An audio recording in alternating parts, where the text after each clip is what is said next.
Kaya siguro ako maswerte dahil mahilig ako sa mga lucky charm. Alam niyo ba kung sino yung mga inspiration ko? Siyempre yung mga mayayaman. At eto na nga, eto pa yung dati kong nabili dito rin. At eto yung bago ko. Ayan o.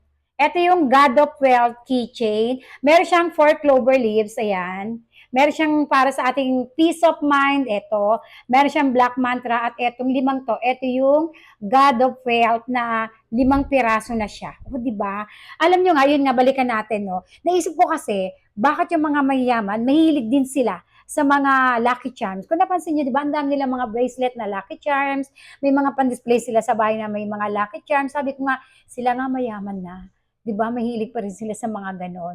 What more ako? Ba't di ko kaya itry yun? At nung tinaray ko yun, dati kasi napaka-nega kong tao. Totoo yan, mga mare. Sobrang negative kong tao. As in, naku, hindi totoo yan. Maniwala kayo dyan. Ganun talaga ako.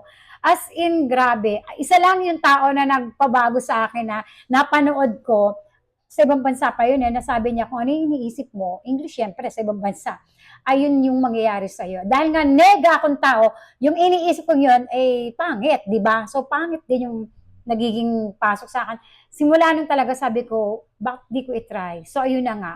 Ang ganda lagi ng pasok ng swerte sa akin. So, again, humihingi muna ako ng pamanhin sa mga hindi naniniwala. So, sorry po talaga. Pero ako, para sa akin, walang mawawala naman. Again, ang inspirasyon ko, yung mga mayayaman na talaga, na may magandang mga puso. At eto, nakita ko na naman to, may bago. Kapag magaan yung pakiramdam ko sa isang pampaswerte or lucky charm, binibili ko talaga to. At alam ko magpapasok to na magandang swerte sa buhay ko.